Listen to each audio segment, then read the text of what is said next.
नमस्कार दोस्तों।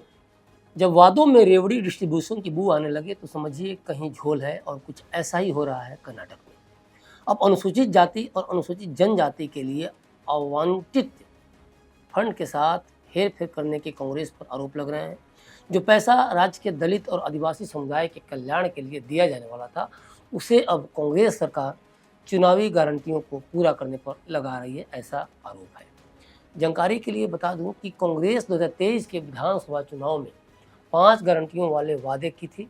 अब कर्नाटक की कांग्रेस सरकार ने फैसला लिया है कि वह राज्य के दलित आदिवासियों के दिए गए 14,730 करोड़ रुपए के फंड को अब अपनी गारंटियों पर खर्च करेगी। कर्नाटक में नियमों के अनुसार ऐसा करना आवश्यक है, लेकिन अब कर्नाटक की कांग्रेस सरकार ने इसमें से लगभग 1/3 फंड काटने का इरादा कर लिया है। इस फंड का उपयोग करके कांग्रेस अब अपनी चुनावी गारंटियां पूरी करेगी। कांग्रेस के इस निर्णय को लेकर राजनीतिक नाराजगी भी तेजी से बढ़ी है और हालात ये हो गए हैं कि कांग्रेस की एक सहयोगी भी इसे लेकर हल्ला बोलते हुए अपना समर्थन भी वापस खींच चुकी है। राजनीति के मिजाज से देखें या जनता के मिजाज से, लेकिन अगर कांग्रेस अपने इस कदम को आगे बढ़ाती है तो मांग कर चलिए उसका ग्रह दशा और अधिक खराब हो सकता है, क्योंकि एक तरफ उसे एक बात की चिंता है कि उसने कर्नाटक में चुनाव जीतने के लिए जो रेवड़ी वादे किए थे, उसे लेकर राज्य के दलित आदिवासी वोटर सवाल करने लगे हैं, जो कांग्रेस पर भारी पड़ रहे हैं। और दूसरी तरफ चूंकि सहयोगी दल अब समर्थन भी खींचने लगे हैं, तो कांग्रेस के पास सहयोगी दलों की भी चिंता है, ताकि सरकार कहीं से भी अल्पमत में या खतरे में न आ जाए। कांग्रेस की सहयोगी दलित संघर्ष समिति DSS के लोगों ने एक समय विधानसभा और लोकसभा चुनाव में खुलकर कांग्रेस का समर्थन किया था, लेकिन उसने यह कहकर अपना समर्थन खत्म करने की घोषणा कर दी है कि पार्टी SC और ST के लिए दिल खोलकर काम नहीं कर रही है। अब चलिए आंकड़ों से पूरे समीकरण को समझते हैं। वित्त वर्ष 2024-25 के लिए कर्नाटक की सिद्धारमैया सरकार ने दलित और आदिवासियों के फंड के रूप में 39,131 करोड़ रुपए की धनराशि जारी की थी, जिसके बारे में मैंने आपको पहले भी बताया था कि चूंकि कर्नाटक में ये नियम है, इसलिए ये करना उसके लिए ज़रूरी है। लेकिन उसके इस कदम का अब राज्य में विरोध भी हो रहा है। अब कर्नाटक की बीजेपी सरकार को हराने के लिए कांग्रेस ने उस समय क्या वादे किए थे जो उस पर भारी पड़ रहे हैं, इसे भी समझ लेते हैं। 2023 में कांग्रेस ने राज्य विधानसभा चुनाव में जीत के लिए जनता से 5 गारंटी का वादा किया था कि अगर उसकी सरकार बनती है तो हर परिवार को 10 किलो अनाज देगी, साथ ही 200 यूनिट मुफ्त बिजली भी हर घर को देगी। कांग्रेस ने वादा किया था कि राज्य की महिलाओं को 2,000 रुपया हर महीने देगी।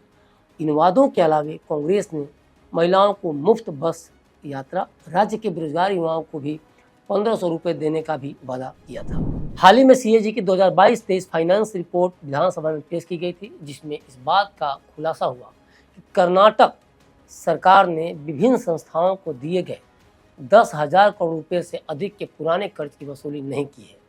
दूसरी तरफ कर्नाटक के राज्य कोष पर जो बोझ पहले से ही है, उसमें कांग्रेस सरकार तड़फड़ा रही है और किसी भी तरह से चाह रही है कि आय के नए स्रोत जनरेट हों। और तय मानिए, जैसे जैसे मुफ्त की रेवड़ी वाले उन वादों को पूरा करने का उस पर दबाव बढ़ता जाएगा, आने वाले समय में जनता पर करों का बोझ भी बढ़ाना सरकार की मजबूरी होगी। हालांकि ऐसा पहली बार कांग्रेस नहीं कर रही है, बल्कि इसके पहले जुलाई 2023 में 11,000 करोड़ रुपए जो राज्य के SC ST समुदाय के कल्याण के लिए खर्च किए जाने वाले थे, उसका भी अपनी 5 गारंटियों को पूरा करने का फैसला लिया था कांग्रेस ने। इस तरह का भी आरोप है।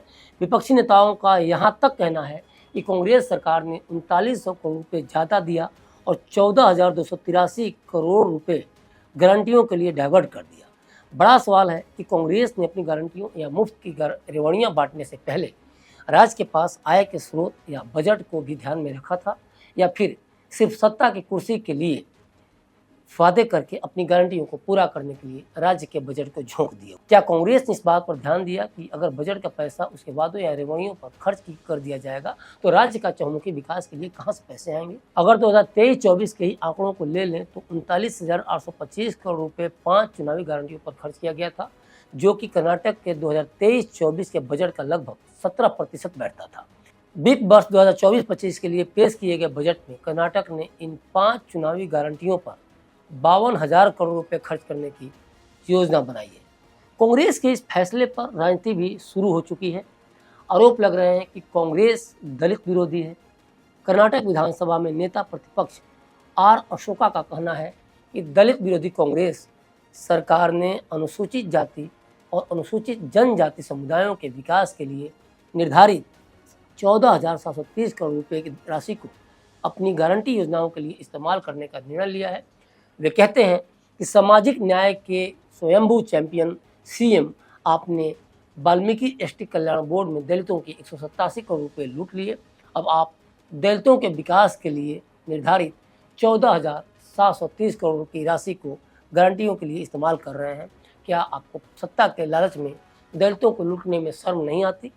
दलितों को अपने कल्याण की कीमत पर आपकी गारंटी योजनाओं के लिए क्यों पैसे देने होंगे? ये नेता प्रतिपक्ष का पूरा कहना है, पूरी स्टेटमेंट है। तो कुल मिलाकर देखा जाए तो कांग्रेस में जिस तरह से राजनीतिक उठापटक चल रही है, जिस तरह से आरोप प्रत्यारोप का दौर चल रहा है और जिस तरह से दलित विरोधी होने का कांग्रेस पर आरोप लग रहा है, तो आने वाले समय में कांग्रेस सरकार की राज्य में स्थिति को अच्छी तरह से बयां कर रहा है।